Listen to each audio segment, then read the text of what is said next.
No talk about Ukraine without Ukraine. This is a conclusion drawn by President of Ukraine Volodymyr Zelenskyy after a telephone conversation with the U.S. Secretary of State Antony Blinken. During this talk, the parties coordinated positions on key issues on the eve of negotiations between U.S. President Joe Biden and Russian President Vladimir Putin. In turn, Ned Price, spokesman for the U.S. Department of State, gave his comment concerning the conversation between Zelenskyy and Blinken. He stated that the United States stand for NATO's readiness to accept new members. Ned Price also warned that should Russia invade Ukraine, it will face inevitable sanctions.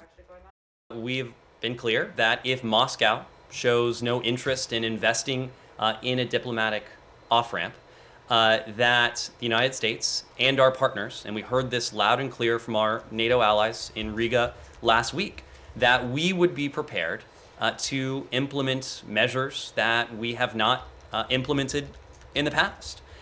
Specifically, should Russia follow this path of confrontation and military action, we have made clear to Moscow that we will respond resolutely, including with a range of what we have called high-impact economic measures that we've refrained from using in the past.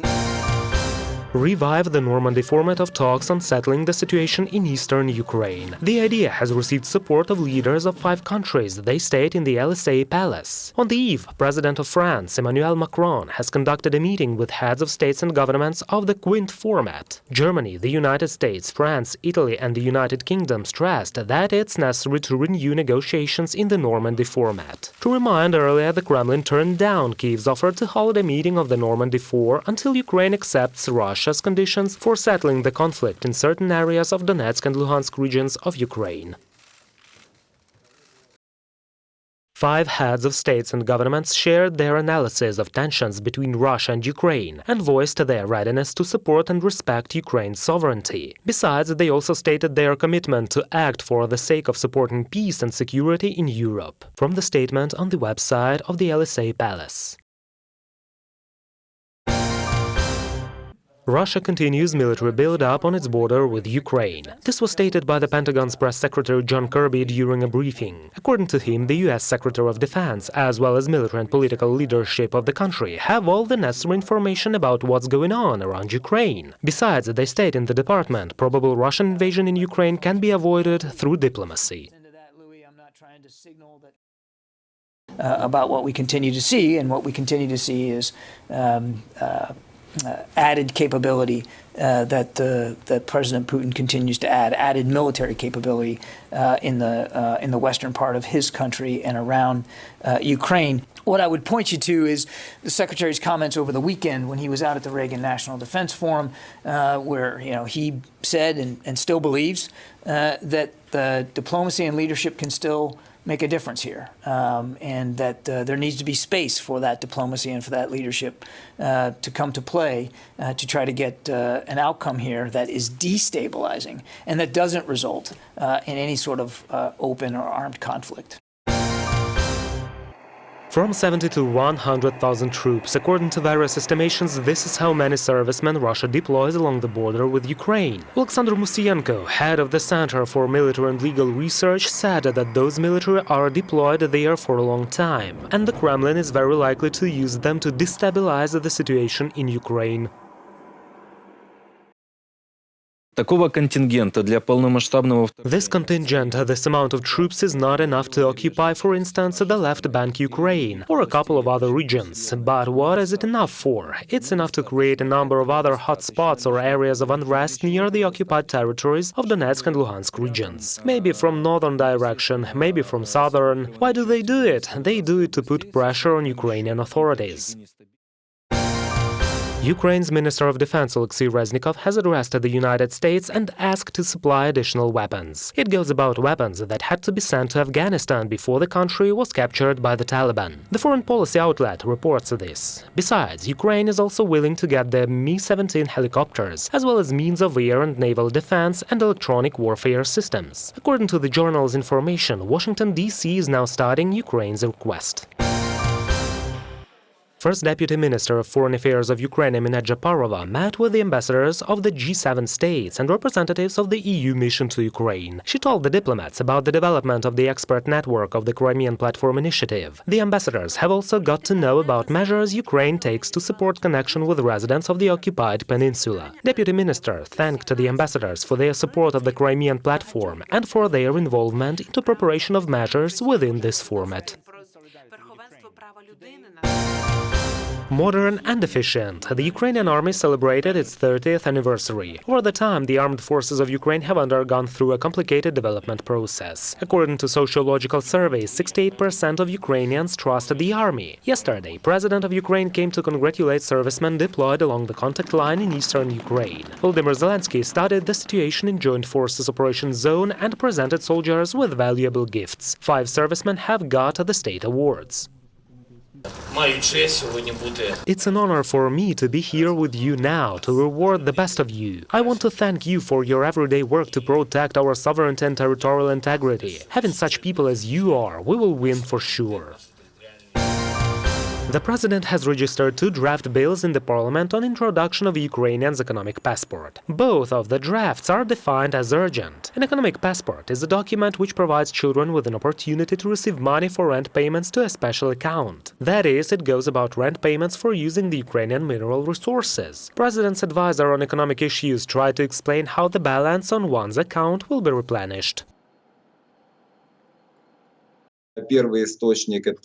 The first source is extraction of mineral resources. Namely, he who extracts the mineral resources will pay the rent payment of 35%. The rate will grow by 5% annually. That is, in a year, the rate will make 40%, then 45%, and so on. Up to 70% of the rent payments for using the natural resources will be allocated to the specialized Ukraine's Future Development Fund, or the future fund that would form a Ukrainian's economic passport. The second source is rent payment for oil and gas extraction. The rate there will also grow, and all in all will make 90%.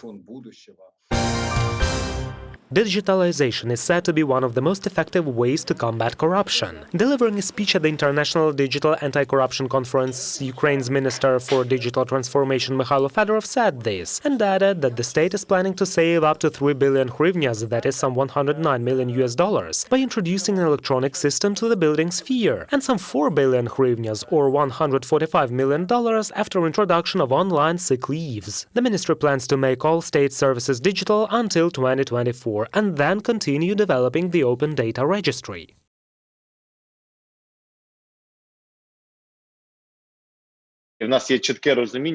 We have a clear understanding of what do we have to do to start calling Ukraine a digital country before the year 2024. Digital transformation on the level of a state has a great anti-corruption effect. It makes it possible to eliminate a lot of multi-million corruption schemes. At present, we have 74 state services provided online. When we had launched the first 17 services, we managed to save 495 million hryvnias, while the anti-corruption effect was 841 million hryvnias.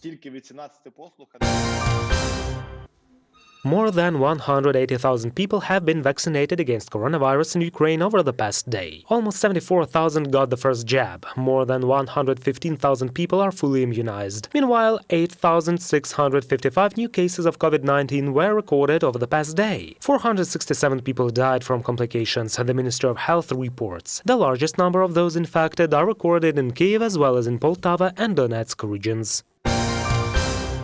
The rate of mass vaccination will not decrease during the New Year holidays. The Ministry of Health draws up a schedule for the centers. This was announced by the deputy head of the Office of the President, Kyrylo Tymoshenko. He also visited one of the vaccination points where up to 250 people are vaccinated daily. In connection with strengthening of the restrictions for non-vaccinated citizens in the yellow zone in which Kharkiv and the region are located now, doctors expect a rush at vaccination points in the coming days. Now, in the region, 45% of the population are already immunized. In Ukraine, according to Kyrylo Tymoshenko, more than 20 million jabs have already been made since the beginning of the campaign. In a few months, we are likely to start booster vaccination. Now the Ministry of Health of Ukraine is developing the number of vaccinations we need to make to start introducing a booster dose. We understand that this is likely to start next spring. A new scam with the payment of 1,000 hryvnias, that is some $36.5 to fully vaccinated citizens, appeared in Ukraine. Fraudsters on behalf of the Ministry of Health send messages to people asking them to send bank details to get money for a full course of vaccinations. This was stated by Minister of Health Viktor Lashko. He urges Ukrainians to ignore this kind of manipulation. Від імені міністерства жодних повідомлень. The Ministry of Health of Ukraine does not send any messages to citizens. The program of targeted financing of vulnerable categories of businesses, that is, the support, will start on December the 19th. The mechanism for obtaining such financial assistance is available online through the mobile application DIA. Therefore, I ask everyone to use only verified information from official state resources. Irina, the mother of 4, is a frequent visitor in the social shop. Her eldest daughter is 7 and the youngest child is just over a year old. While mom is looking at clothes for children here, kids are choosing toys. Irina has no opportunity to buy clothes and toys on her own. She's a single mother. Her first husband died while the second was beating her and the woman had to leave him. Social benefits help her survive. I often ask for clothes, shoes, people often help me with food, milk mixtures and diapers. Thanks God and those girls for helping mothers like me. However, there are families that face even more difficult situation. This free shop in the city of Ivano-Frankivsk was opened for those who find themselves in difficult life circumstances. Clothes, medicines, hygiene products are brought here by those who are not indifferent. Something is sent even from abroad. When people ask what we need, we always say that this is something everyone uses in everyday life. That is, people come and choose what they need. Clothes, medicines and food are brought here every day. Natalia and her husband came here for the first time. They brought children's toys, books and clothes. Now volunteers are caring for almost 30 women who are in trouble. Most of them are victims of domestic violence. They are provided with not only basic necessities but also with rented housing. Among them is 21-year-old Lyubov. Several months ago, the woman left her husband who regularly battered her. She has no relatives. Lyubov is an orphan. She says if volunteers did not help her, she would have lived on the street with her 6-month-old daughter. I had nowhere to go. Volunteers helped me. They rented an apartment. They provide us with porridge, diapers and all other necessities. Volunteers say there are many such stories, and the only institution in the region where one can get shelter is located in the village of Verkhovina, and it's overcrowded. Therefore, they plan to open another center for mother and child in the regional center. Last year, a 3-story house was purchased. Now it is being renovated. This house is designed to support, to make one believe in oneself and keep children close to their mothers and not be taken to orphanages. The goal is for the mother to be able to bring up her child on her own and have a roof over her head. Several dozen women will be able to live in this house at the same time. It is planned to receive here those in need from not only Ivano-Frankivsk region, but from all over Ukraine as well. Reported by Vadim Kramer and Anastasia Lisova, UATV News. Vivid special effects, unexpected duets, stunning performances and everyone's favorite songs. All this is included in the cycle of festive concerts. Without waiting for the new year, we lifted the curtain a little and looked behind the scenes.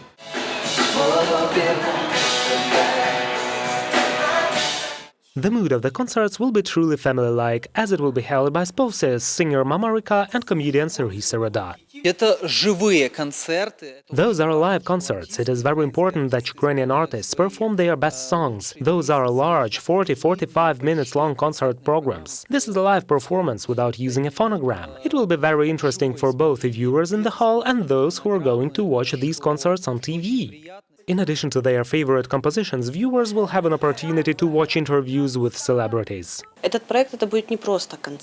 This project does not include only concerts. This is rather kind of a mixture of interview, reflections and performance of the author's songs, something about the performer himself mixed with the performance of his songs. The first to watch live concerts of famous Ukrainian performers were the audience in the hall. They say they have already felt the New Year's atmosphere. Singers Alyosha and Vlad Darwin will sing about the golden mean between tenderness and passion, choosing compositions from the album of the same name. Це альбом, який наповнений This is an album that is filled with love and feelings that are always suitable for any holiday, and especially for the new year, because on this day we all expect a miracle. Love is especially important for everyone, therefore we want this concert to tune everyone to the vibrations of love. This year, for the first time, I will celebrate the new year in a broader format with my son and with my beloved wife. I can't wait for this holiday because I really want this real family warmth. Favorite performers will please viewers of the DOM and UATV channels with their hits and New Year's wishes. Do not get sick with the coronavirus. бути щирими. Be honest with yourself first. Бажаю вам всім I wish you all peace and common sense. Навчитися бажати. Let everything that's been planned come true. Reported by Vadim Kramer and Valeria Nekipelova, UATV News.